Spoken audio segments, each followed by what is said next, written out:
Thanks so much, you guys, for worshiping with us at Bethlehem Church. It's been an awesome day across our campuses. We're one church in many locations. We like to say we're one house with a lot of rooms. And so it's been a cool day here, and both of our venues was baptized all day at our Oconee campus and at our 211 campus, which today is our 211 campus, the third anniversary as a campus. But here's the coolest part. They baptized their 100th person today as a campus on our third anniversary. So pretty cool deal.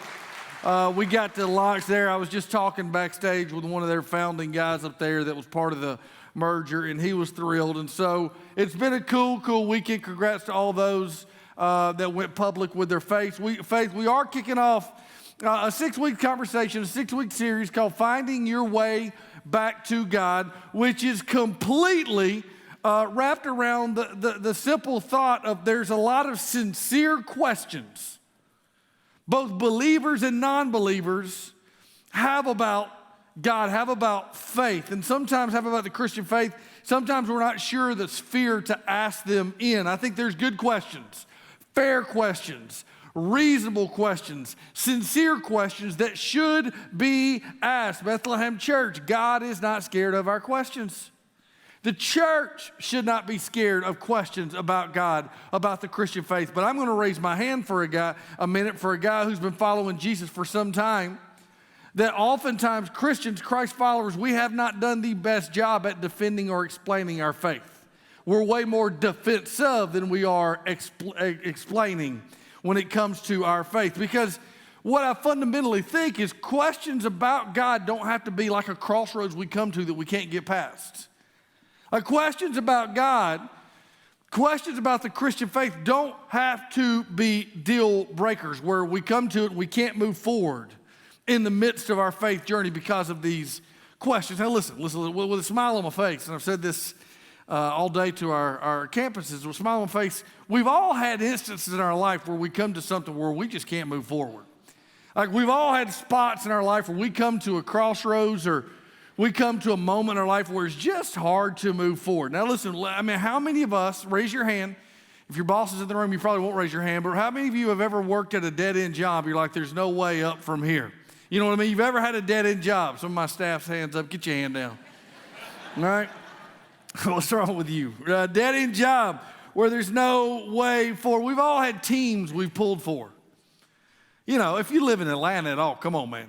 I mean, we've all had teams we pulled for where it's like, how do you put the pieces back together after that calamity, after that loss? I mean, I'm a lifelong Bulldog fan. Will be till I die. I'm still, second 26 rings in my ear still. We're trying to put our pieces back together, man. From overtime a few years ago, there's just losses where it's like, man, it's hard to put the pieces back together again. There are also relationships some of us have been in where it's just like, man, it's hard to move forward because this has happened. This is a picture of my family. A lot of you guys know them. Nan and I have been married going on 19 years in December.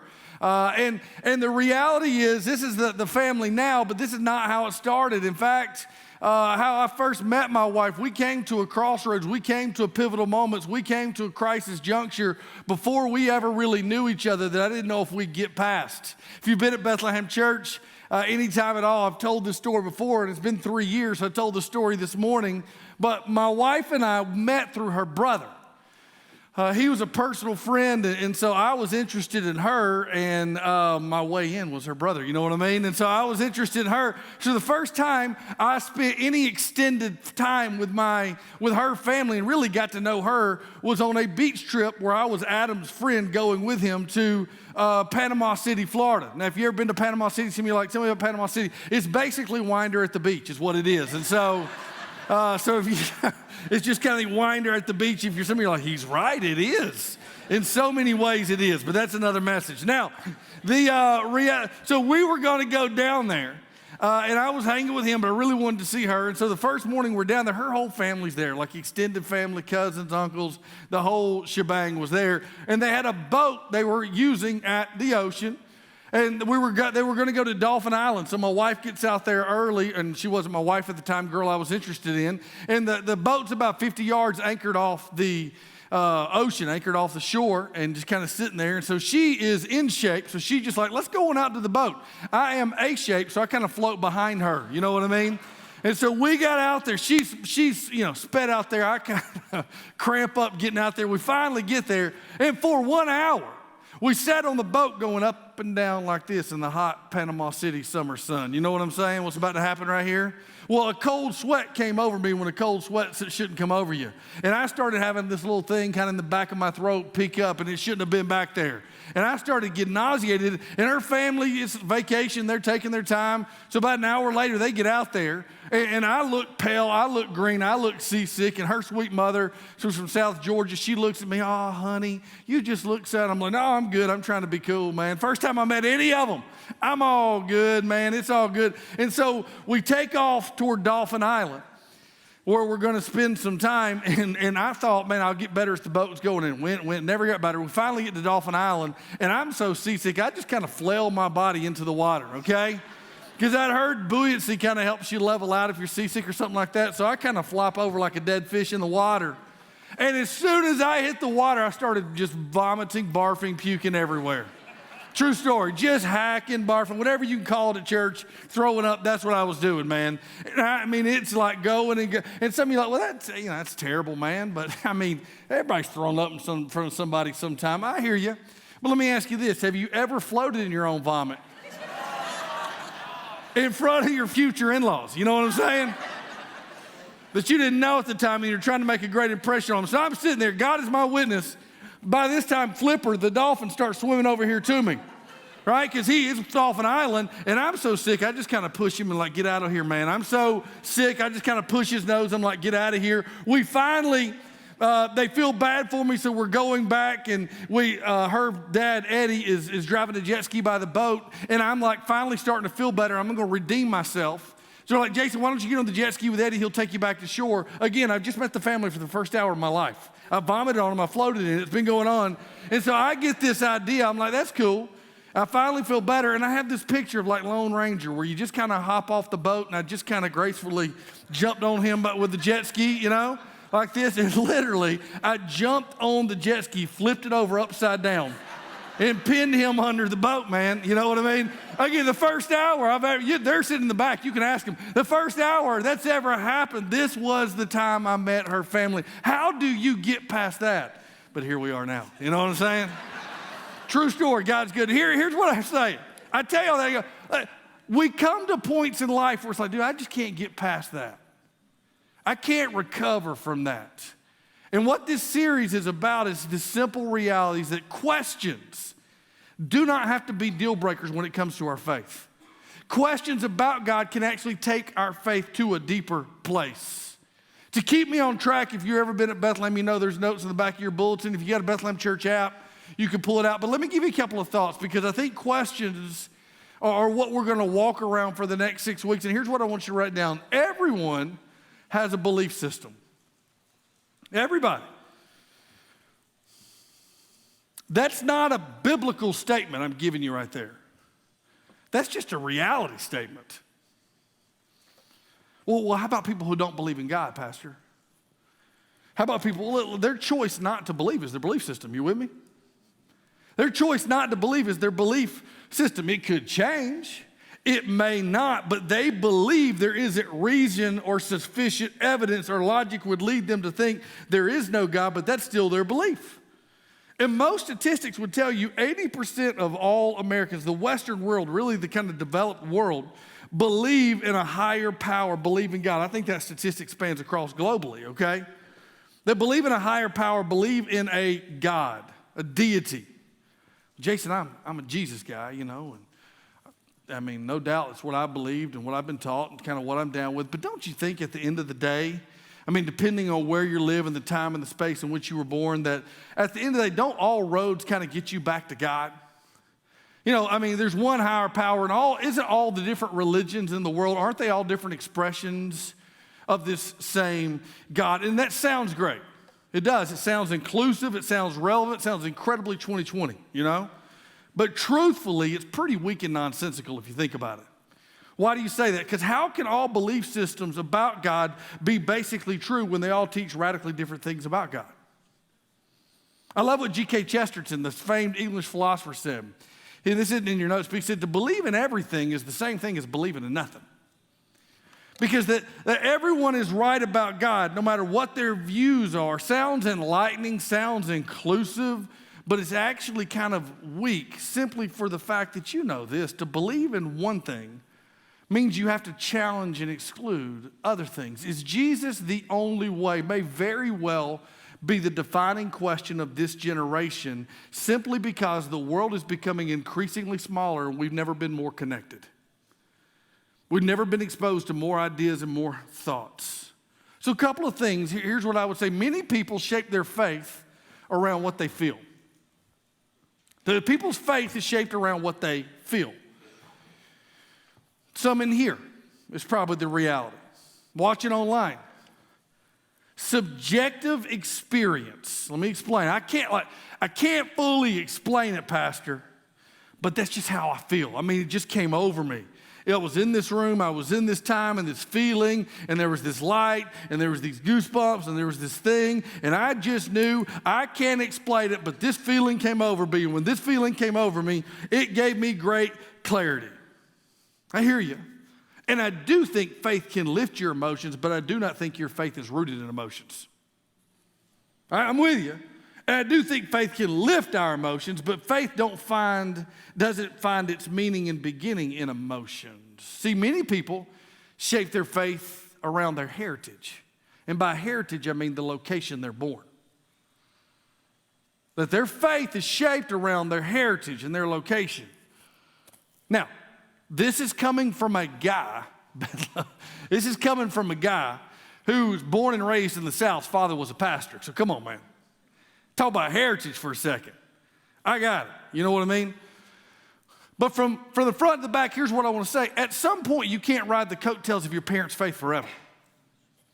And I'm not talking to students when I say that, or college students when I say that. I'm talking to some grown adults in this room who the reality is that we've just kind of inherited the faith in the place that we live, in the place we were born and raised. And the faith we kind of inherited from our parents, and so we're raising our kids with not our own faith, but just kind of their faith that we've been taught to believe because it's where we're from. And at some point, my argument would be your faith has to become real, because when people aren't passionate about their faith, many times it's because their faith has never become personal. It's inherited. It's just kind of been randomly picked up. See, for me, watching my mother die from the ages 15 to 17 makes you begin asking questions about God. Because here's what I was taught raised in church. There's a good God who's got good plans for your life. And my mom was a good woman who loved Jesus, and yet she was ravaged and killed by cancer. So as a 15 to 17-year-old kid, you start going, wait a second, let's figure out about this God. Let's figure out about this God. So let me remind you this. See, church, the Jesus movement is the biggest movement in human history. Like, that's not debatable. Our faith transcends time and space. What do you mean? Like, Jesus wasn't born in South Georgia. Well, I know that, but in the Middle East. Jesus wasn't pale-skinned, white Caucasian kid he wasn't a kid that recited the Pledge of Allegiance every day before school. Well, why do you say that? Because here's what I want you to hear. Your faith transcends the place you live and the time you were born. It's way bigger than all that. And a lot of times we have this little bitty view of God based on this little bitty space in which we've lived, and we think we just kind of picked it up because it's where I'm from. See, many people shape their faith around what works for them. That's called pragmatism. That's called pragmatism. Big word that basically means whatever works is what goes for me. Well, Pastor, it just works for my life. Can't really defend it. Don't really need to explain it. Don't feel like I have to. You can believe what you want to believe. I'll believe what I want to believe, and I know what works for me. That's just it works. Can't explain it. Can't defend it. It just kind of works. That's not a confident faith. That's a lazy faith. And my only question would be, what happens when it doesn't work anymore? Because what I've argued, and you'll hear me the rest of the series, I think many people are 3 hard questions away from walking away from their faith. They just haven't asked them yet. They just haven't been asking him yet. See, but here's what I want to say, and what we're going to talk about the next 6 weeks. The Christian faith is shaped around what is real. Evidence. The Christian faith is shaped around what is real. What do you mean real? Evidence. See, here's what I hope you're going to experience in this next few weeks of a conversation I've been wanting to have for some time. That science and philosophy and faith aren't opposites. They're not contradictions. You don't have to put down your brain to pick up faith. In fact, next week I'll dive into the deep end on that. That science and reason and philosophy and faith do not, no matter what our secular society says, argue against each other. They don't contradict one another. You don't have to put down your brain to pick up faith. Like if you were raised a Christian, you're not really sure why you believe what you believe, you've just been kind of told this is what you believe, these next 6 weeks will be huge for you. If you're like a person that likes Jesus, but times you struggle with the church, you're like, dude, I'm down with Jesus, but sometimes his people can be ridiculous. Look at the top of my head. That's not called a lost in the world. That's called pastoring people for 20 years, right?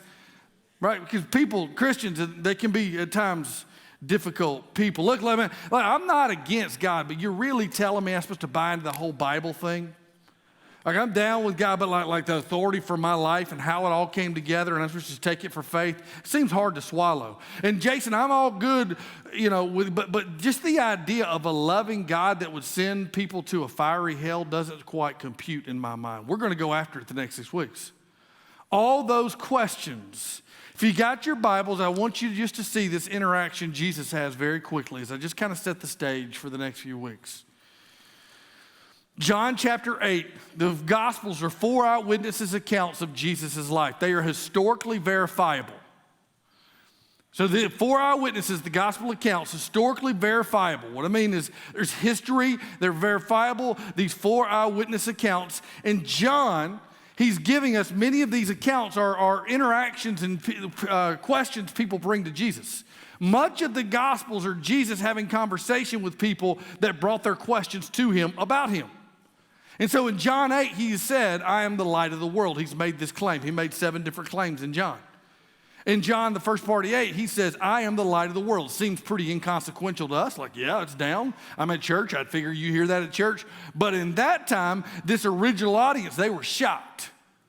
Because they had Moses, they had Abraham, they had a heritage, they had morality, they had law, they had a lot of different things that were their light and guiding their way. And now Jesus is saying, no, I'm the true light.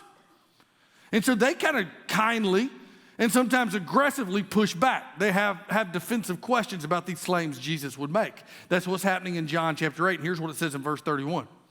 So Jesus said to the Jews who had decided to believe him, if you abide in my word, that word abide's big, we'll come back to it. If you not mentally sit and go, oh yeah, that's good, but if you begin to follow, do what I say, that belief is something that changes your life. And here's what he says, you are truly my disciples, and you will know the truth, and the truth will set you free. They answered him, well, we're offspring of Abraham, and we've never been enslaved to anyone. How is it that you say you will become free? So Jesus is saying right here, truth, what Jesus is teaching is truth is your friend. Truth is where freedom lies. And what Jesus is telling this original audience is your heritage, your personal experience, your religious experience up to this point is lacking. And I am the truth that you've been looking for, the truth that will set you free. Listen to me. The question that society has wrestled with for generations is the question of what is true. And our quest for what is true is really us trying to wrestle down what is real. When we go, that's true, and that's truth. What we're talking about is what's real. Where there's so much cosmetic stuff and so much things on the surface, the quest for truth has always been a question of what's real. And Jesus would continue talking, and he would tell them, you're enslaved to one way of thinking. You think you're not enslaved to a way of thinking, but you're enslaved to a way of thinking. And where truth is, where what is real is, that's where freedom lies. And he says this in verse 36. So if the Son sets you free, you will be free indeed. See, the heart of the Christian faith is not simply Jesus is a way of life, but he's the way, the truth, and the life. What that means is questions are welcomed, questions are invited, but the questions we have about God never change the claims Jesus made. And for the Christian faith, the claims Jesus made are the center in what Jesus says. If you will investigate those claims, you will find freedom. Now, in 6 weeks, let me say this. I don't have time to get to all the questions that could possibly be answered. I'm trying to find. When you leave today, though, I put together a resource sheet. Here it is. I put together a resource sheet. Over the last 6 months, I've read and studied for the next 6 weeks, and I'm going to compact a lot into it. But I want you to know these are great resources for your questions. They're in all of our lobbies across all of our campuses, and we'll post them online as well. All right? This resource sheet. I would also invite you these next 6 weeks, man, in this, hop into a small group.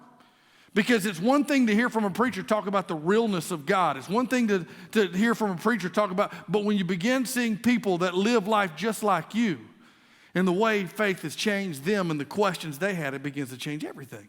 So hop into a small group. But let me begin really quickly with 2 misconceptions that'll just kind of guide this whole series. 2 obstacles, I think, that when people come to a crossroads where they don't want to walk forward in their faith. And many of you who have students and you're raising kids in this next generation, these next 5 or 6 weeks are huge for you. Because you may have just picked up your parents' faith because you were raised in the South. That generation where we just pick up things because that's how we were raised is dead and gone.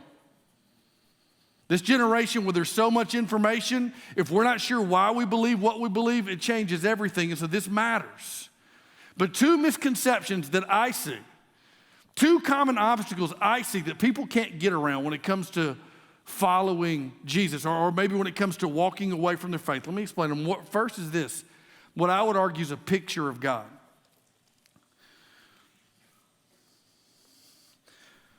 Most of the time, when people think they have a problem with God, listen, when people think they have a problem with God, it's not God they have a problem with, but rather the picture of God they have in their minds. That's what I would contend. That we have misconceptions, believer and non-believer. We have misconceptions, inaccuracies, and outright distortions, right, of when it comes to our understanding of God based on our experiences and ideas. And think, why in the world shouldn't we? Like, what do you mean? Like, we live in a Wikipedia world. You know that, don't you? Like, just go Wikipedia that way. What's Wikipedia? Like, Wikipedia is the online encyclopedia. If you're 30 or under, everybody's like, yeah, encyclopedia. You're 30 or older, you're like, I've never heard of Wikipedia. Well, come on, get with the times. Listen, it's the online encyclopedia written entirely by volunteers. That's what Wikipedia is. Let me say it again. Online encyclopedia written entirely by volunteers. We live in that world where that type of thinking gives definitions to terms and words. So the word of the year in 2006 was this unique word called truthiness. Like it was the Google word of the year. They come up with the word of the year. In 2006, 14 years ago, the word of the year was truthiness. That word is actually in Oxford's English Dictionary. Let me define it for you.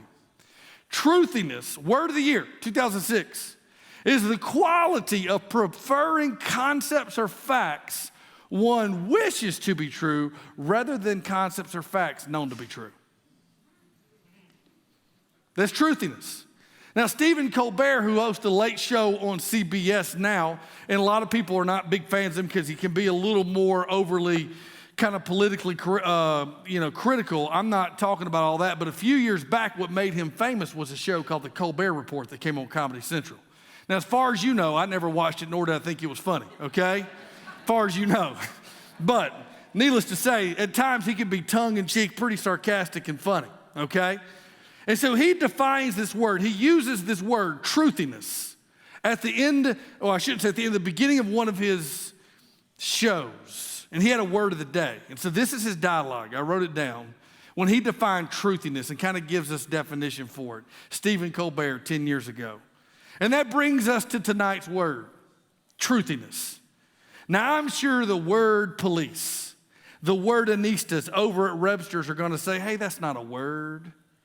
Well, anybody who knows me knows that I'm not a fan of dictionaries or reference books. They're elitist, constantly telling us what is or isn't true, what did or didn't happen. He says this sarcastically, who's Britannica to tell me that the Panama Canal was finished in 1914?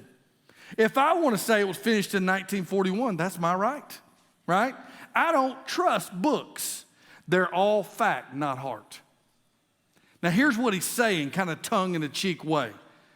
The idea behind truthiness is that actual evidence and facts don't matter. What matters is how we feel.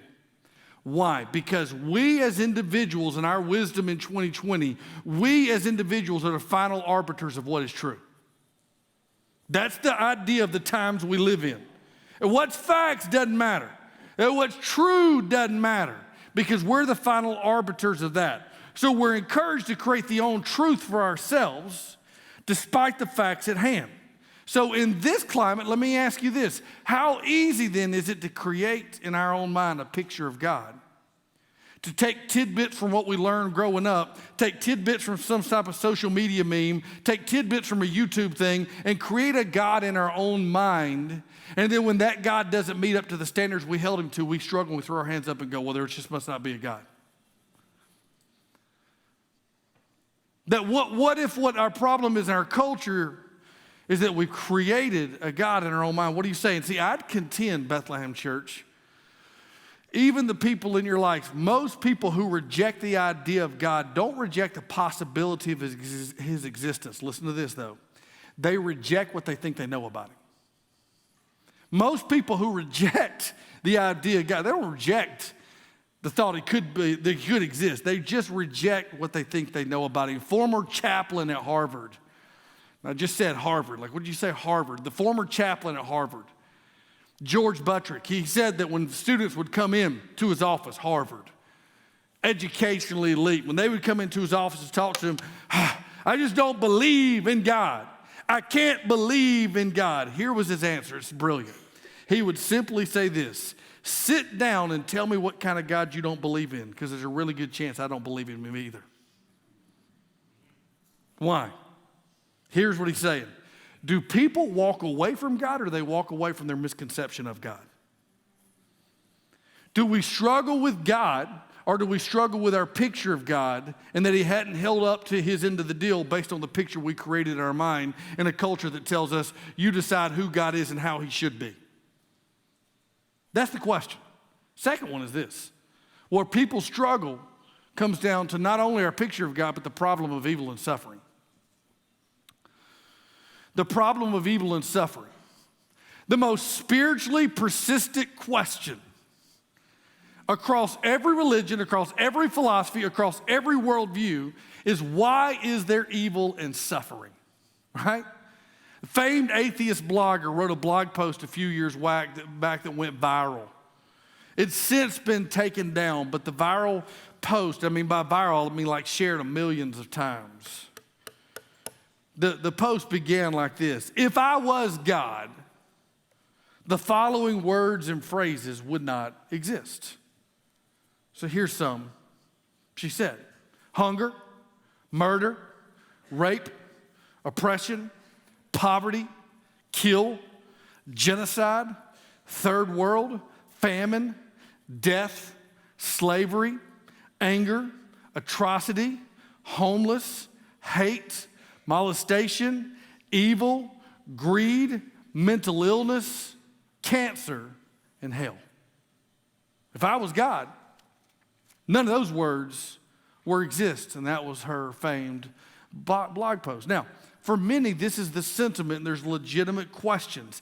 And obviously, in 10 minutes, I can't cross through all of those, but this whole 6 weeks, we're going to continue to weave this narrative, because this is the question that oftentimes in the Western world is laid back on Christianity. If God is good, if God is loving, why is there evil and suffering? If God is good, as God is loving, God has a good plan, and God's all powerful, then why is there evil and suffering? We will talk about that through the series, but here's where I want to begin to press back a little bit and say this. We lay that question at the feet of Christianity in the Western world.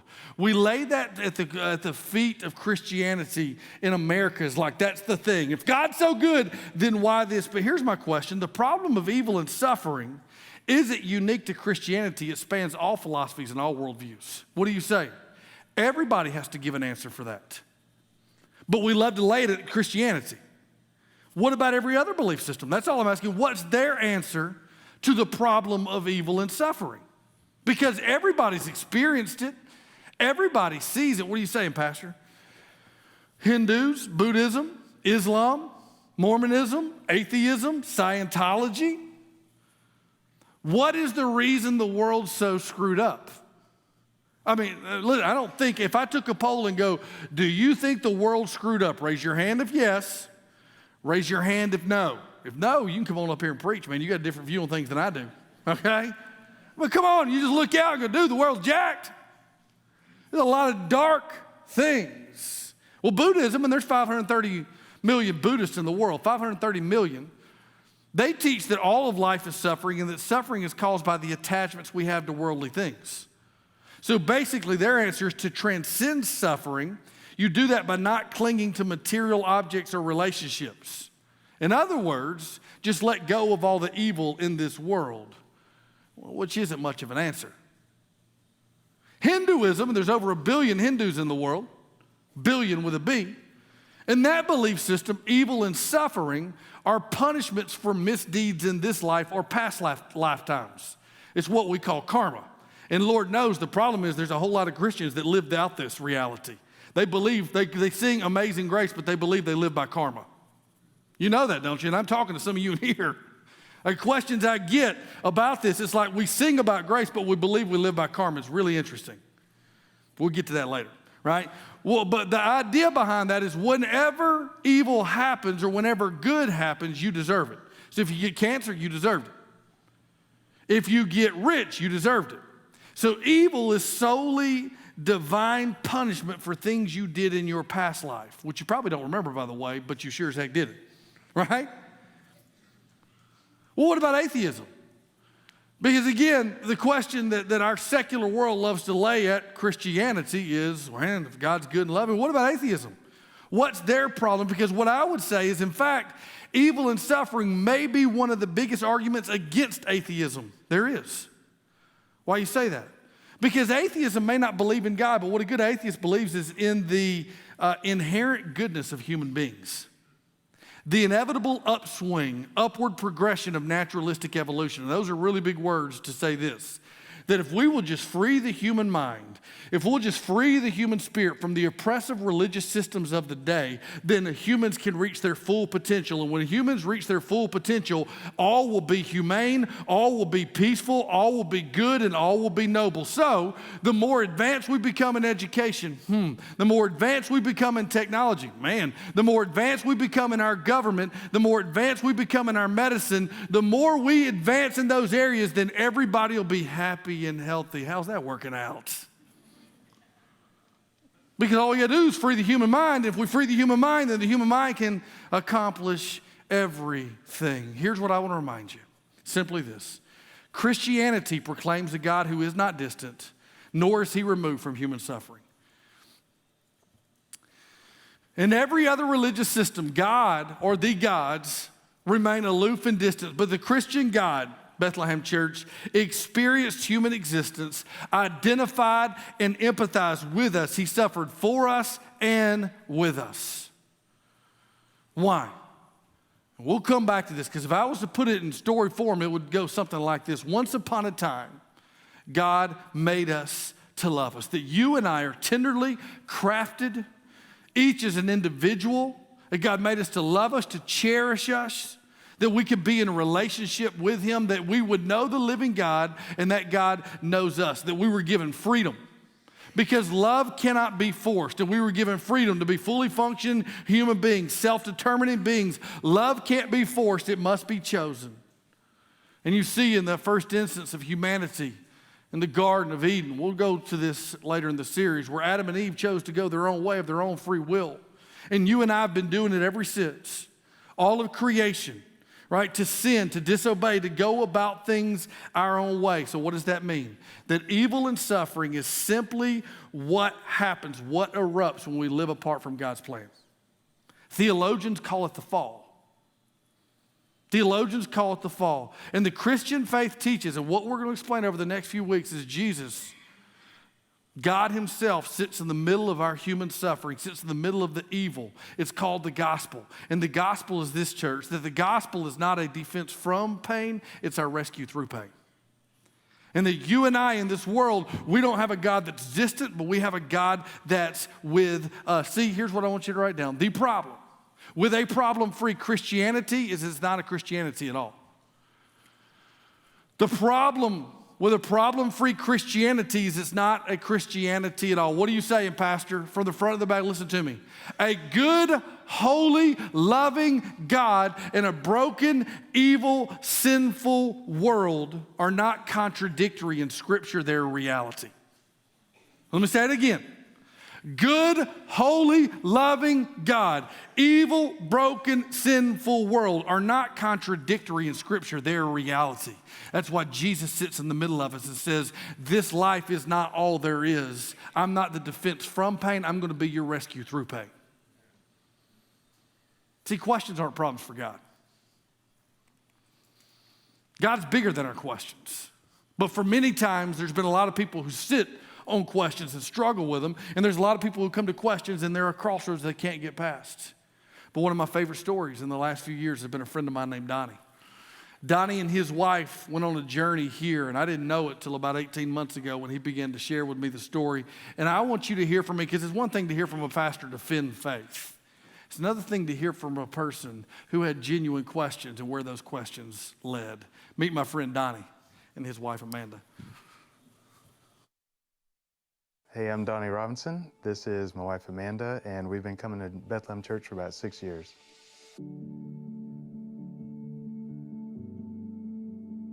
I didn't go to church, we didn't go to church. We didn't talk about church or, the Bible much at all. I think I met Amanda when I was probably 23. There was something different about her, and so she, once I'd been dating her for a while, she invited me to church, and I thought, oh no, So, but I ended up going because she was awesome. So I sat in church, started going there for years. Still wasn't a believer, but I went to church to make her happy. I was just sitting in church, listening to it, and I still had doubts in my mind. I remember telling my wife when I finally told her that, hey, I'm struggling with my belief. I'm not sure what I believe. I remember telling her that I don't want to be a Christian just because it's cool where I live. We live in the Bible Belt. I don't want to be a Christian just because, it's cool here. So yes, when he first told me about it, I was praying constantly. Whenever I would think about it, I was praying about it. And I was praying for him for 4 years before I started seeing the shift. And I didn't give up, but finally I realized I can't save him. Only the Holy Spirit can save him. And when I realized that, it was almost quickly, like it took so much stress off me. I didn't have to save him. God was going to save him. The Holy Spirit was going to save him. When I first started coming to church, I was glad she started going to a bigger church for her new church that she went to for a year without me, because I took a year off. And so I first started coming back, and I just wanted to get in and get out and not talk to anybody, just keep my head down. And I remember I would see Jason, walking down the hall or something, and I would try not to look at him, like, oh man, I don't want to get in a conversation with Jason. Or Joel would come up and greet people, and I'd try not to look at him or have a conversation, because I didn't want to have that conversation. How are you and God? Because the answer was not good. About a year and a half ago, I started seeing a shift. He would make comments, because he was coming to church, but basically for keeping the peace in the family. Again. But sometimes he would say comments about what Jason said on the sermon and stuff, or and then I invited him to a men's group. He went kicking and screaming. He didn't want to go, and so the first men's group he did, he finished up the semester, and it was time to sign up again. And he was like, I think I want to do this men's group again. And I was like, awesome, yes, yeah, definitely. And so the small groups really helped out too, just being with other men on a one-on-one basis.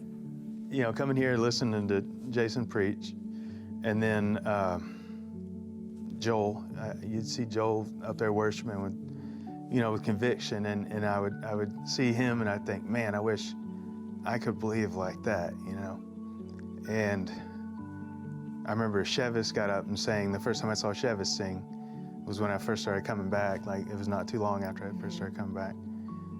And she was singing, Good Father, You're a Good Father. And she couldn't even finish the song. She was just a mess, like started crying. And I thought, man, that's faith right there. I wish I had that. And yeah, now I do.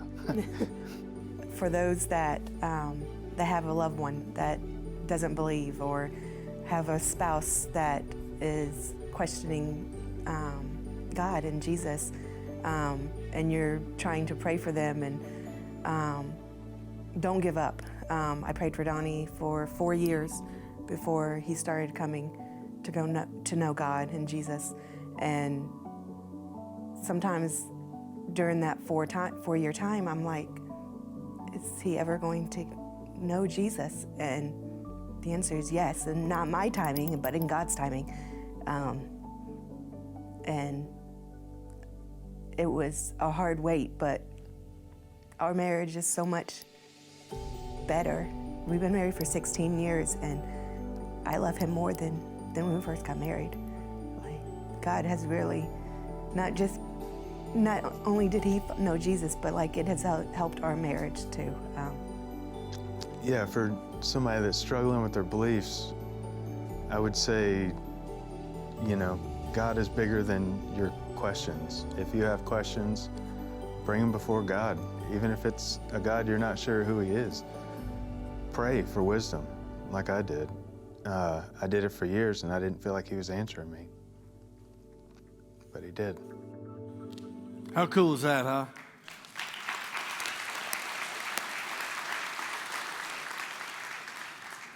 And as we close, I just want to use Donnie's words because I think he can say it better and more eloquently than I could ever say.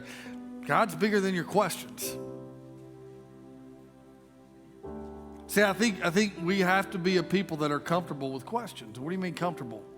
Because I don't think questions should be a roadblock. I think questions should deepen our faith.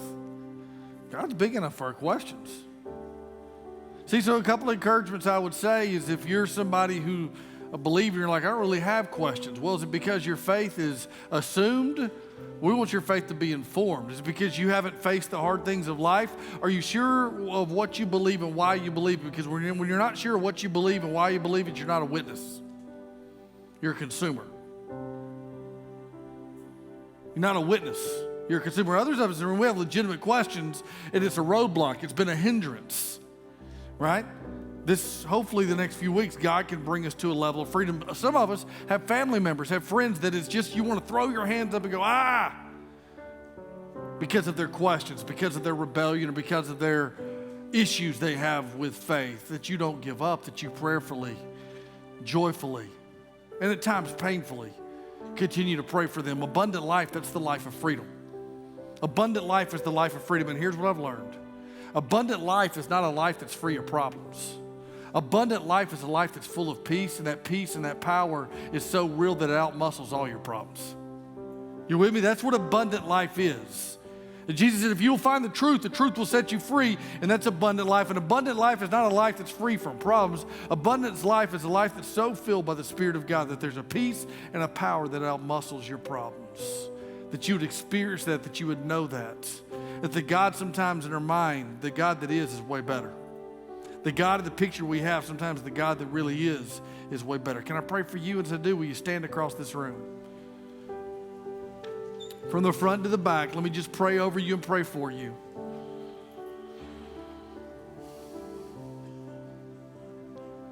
God, that we don't have a misconception, inaccuracy, a distortion. That we know the God that is because you've revealed yourself to us.